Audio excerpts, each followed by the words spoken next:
ስለ አሰብ ወደብ ስንሟገት እንኳን አሰብ ወደብ ይቅርና ምጽዋም የኢትዮጵያ ነው አልኩት። ለዚህ ደግሞ ምክንያቶቼ ኤርትራ የምትባል ሀገር አልነበረችም። ኤርትራ የምትባል ሀገር ከ83 ዓመተ ምህረት በፊት ነበረች ካላችሁኝ ማስረጃ ማቅረብ ነው። አሰብ የኢትዮጵያ ሆነ አታውቅም፣ ቀይ ባህር የኢትዮጵያ ሆነ አያውቅም ሲሉ በኢትዮጵያ ታሪክ የመጀመሪያዋ በውስጥ የምትታወቀው መንግስት ከአክሱም በፊት የነበረችው ዳማት ናት። ዳማት ትጠቀም የነበረው ወደብ አዱሊስን ጨምሮ የቀይ ባህርን አካባቢ በሙሉ ትቆጣጠር የነበረችው ዳማት ናት። ፍንትው ብሎ በሚታየው የዛጉዌ ስርወ መንግስት አገዎች እንግዲህ አገውም የኛ ነው ብለዋል።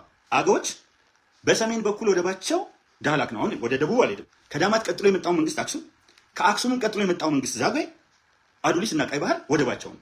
ኤርትራ ሀገር አይደለችም ሲጀምር፣ ወደባችን የኛ ነው ብለው ሱዳኖች ወይ ሌሎች አይደሉም የሚከራከሩ።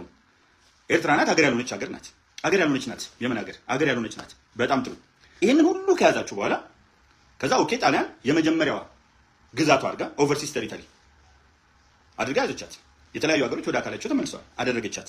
መጨረሻ ላይ ቅኝ ግዛት በጣሊያን በጀርመን በሴንትራል ፓወር ስር ያሉት ምን ይሆኑ ሲባል ኢጣሊያን ሶማሌላንድ ነፃ ይውጣ ተባለ።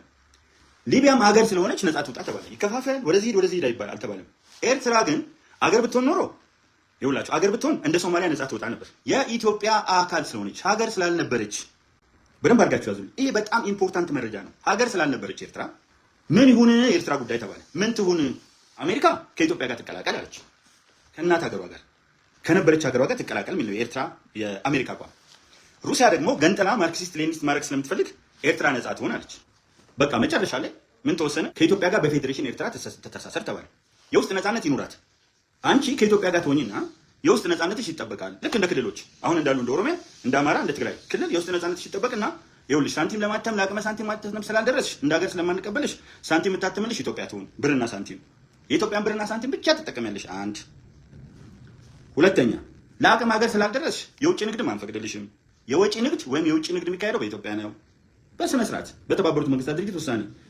ወደብ ደግሞ ብንስጥሽ ወፍነን መፍነን ፈንጀር መንቀር ስለሚያደርግሽ ወደብ ደግሞ ስለማይገባሽ ትንሽ ሚጢጢ ስለሆንሽ የትልቁ ሀገር እያለ ወደቡ ኢትዮጵያ ነው አለ። እኔ አይደለሁም ያልኩት የተባበሩት መንግስታት ድርጅት ነው። ወደብ አሰብም ምጽዋም ኢትዮጵያ ናት የምታስተዳድረው። አያገባሽም። አሁን ተሽሯል አልሰማም ወይ ምናምን አይደለም፣ አልተሻረም። የተሻረበትን የተባበሩት መንግስታት ድርጅት ሌላ ሪዞሉሽን አሳዩ። አልተሻረም። እንዳልተሻረ በደንብ አሳያችኋለሁ።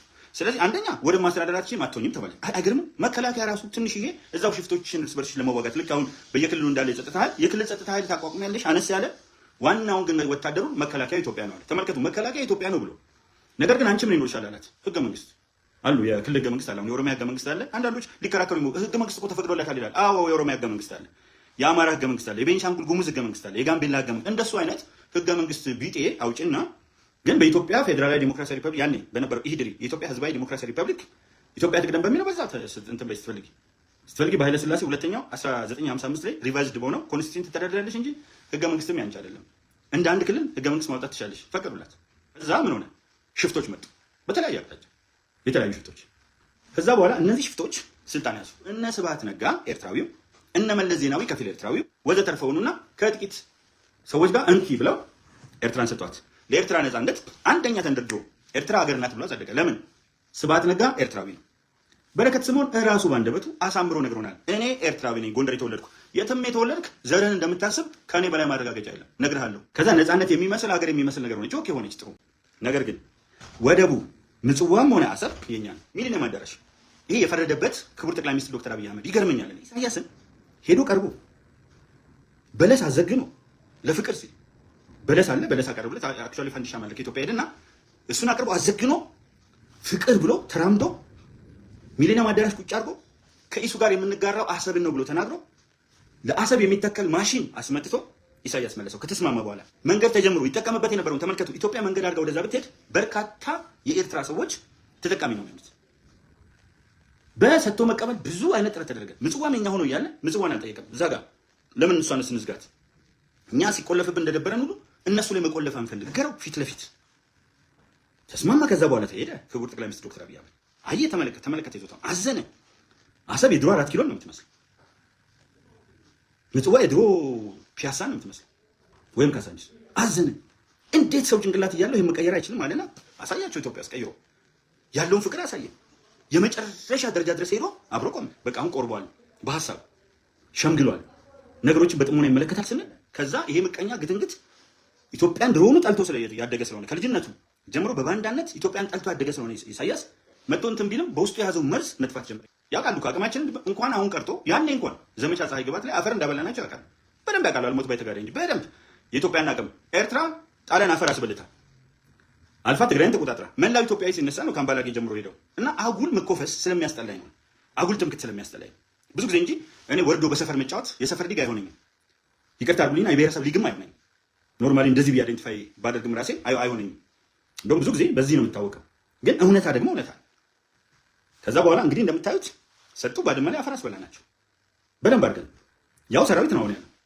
አይ እዛ ውስጥ ወያኔ ነበር እንዳትል ወያኔ ደግሞ ደቆሰና ሳይተናል። በምንም አይነት መንገድ በምንም አይነት የሙግት ስልት አደባባይ ላይ ብትቀርቡ አትችሉም። እርግጠኛው ነው የምነግራችሁ። ያውም እየነገርኳችሁ የምከራከርባቸው ነጥቦች እየነገርኳችሁ አትችሉትም።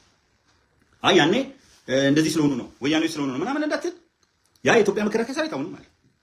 ፕላስ የሰሜን እዝ ከጀርባው ተወቅቶ እያለ እንኳን ከምዕራብ ከምስራቅና ከደቡብ የመጡ ከማዕከል የሄዱ ቶፖግራፊ የማያውቁ ድንገት በተወረሩበትና አንድ ሄሊኮፕተር ምናምን ብቻ ባለብንበት ሁኔታ አፈር አስበልተናቸው የሀገር ሉዓላዊ ድንበር ተዳፍሮ ምናምን የምትሉት አዛኝ ቅቤ አንጋቾች። ኢሳያስ የመን ገብቶ ታንኩን ምኑን ይዞ የሃኒሽ ደሴቶች የይገባኛል ጥያቄን ሲያነሳ ታሪካዊ መሰረት አለመኖር ብቻ አይደለም፣ ማን አስፈቅዶ ገባ? የመን ኮርኩሞ ጭንቅላቱን ብሎ ጆሮን ጠምዘው እንደድመት አስብለው አስወጡት እንጂ የመን ሲገባ ማንን ጠየቀ?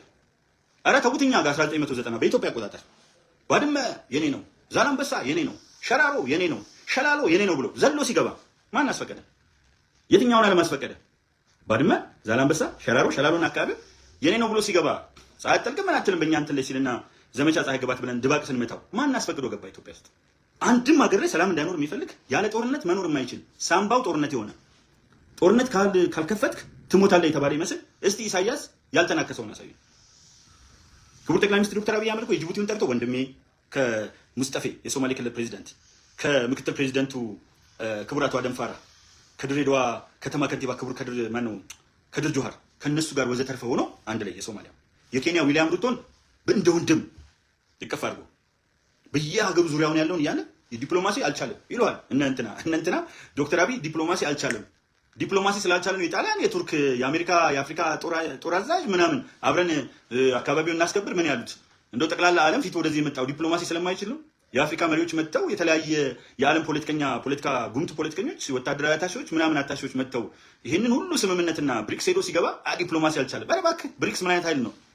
አየህ ብሪክስ ውስጥ ሄዶ መግባት ዲፕሎማሲ አልቻለም። አሁን እናንተ የምትሉትን የማትችሉትን መሰላችሁ ብንወያይ ሚዲያ ላይ ብንቀር በ10 ተከታታይ ክፍል መወያየት እንችላለን። ዲፕሎማሲ ብትሉ በዲፕሎማሲ የኢኮኖሚ እድገት ብትሉ በኢኮኖሚ በፖለቲካ እድገት ብትሉ እንደፈለጋችሁ እየወበራችሁ ለኢትዮጵያ ምርጫ ላይ ለውድድር ቀርባችሁ ሻዕቢያ ሆናችሁ።